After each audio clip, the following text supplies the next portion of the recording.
Jamaica now with a team to go to Rose Hall to have a seance with the White Witch of Rose Hall. And she did, in her terms, by what she said the witch said to her. They only discovered one minor point of verification to the particular grave. Other than that, the things that the witch was talking about was about her life and the husbands and that sort of thing. He was also offered what was then a princely sum by her of £90 to do a study on spirit cults in the island.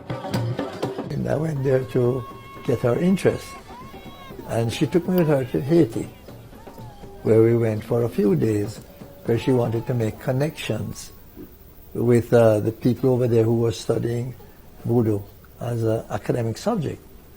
And that's what she wanted me to do here.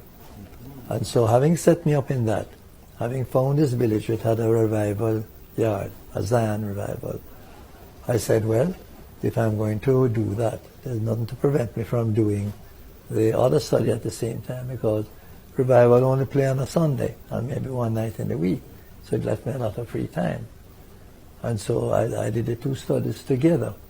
Then I left there and I came into Kingston. This was after 1 year living there. I lived there, which was very unusual, because usually most researchers, you go in, you come out in the evening, you have questionnaires and all that. I lived, I was part of the community, I was part of the family, I was part of everything that was going on. And there's so much that goes on at night, family-wise, that you would miss it if you're not there. Even the killing of a goat or things like that.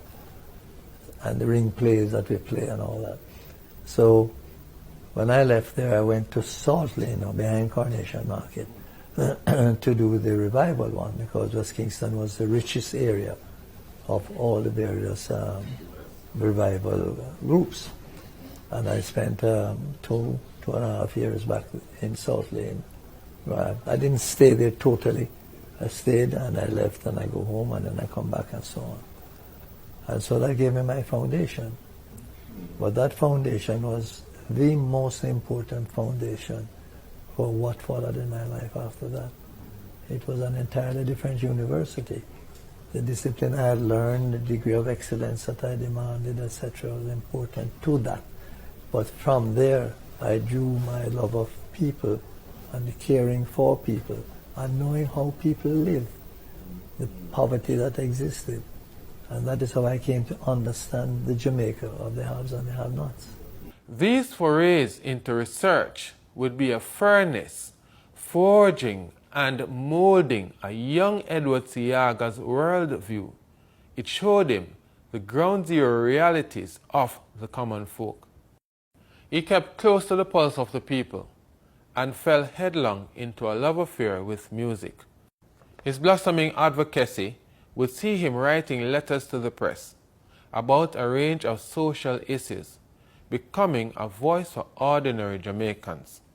One day his father did something that would dramatically change the course of his life.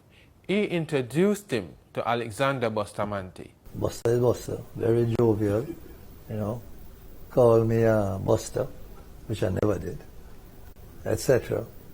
And it was just a jovial afternoon.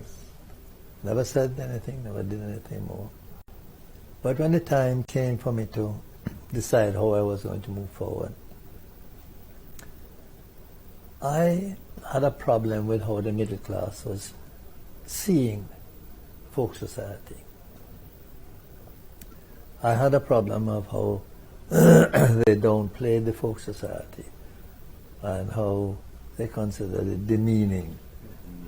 And that didn't go down well with me at all. And I considered that the PNP was representative of that.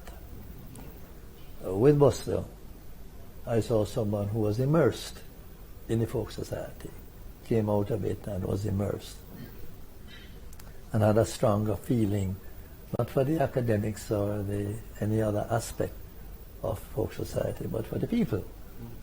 And that was why I made that decision to go with the Labour Party, because that was my own feeling.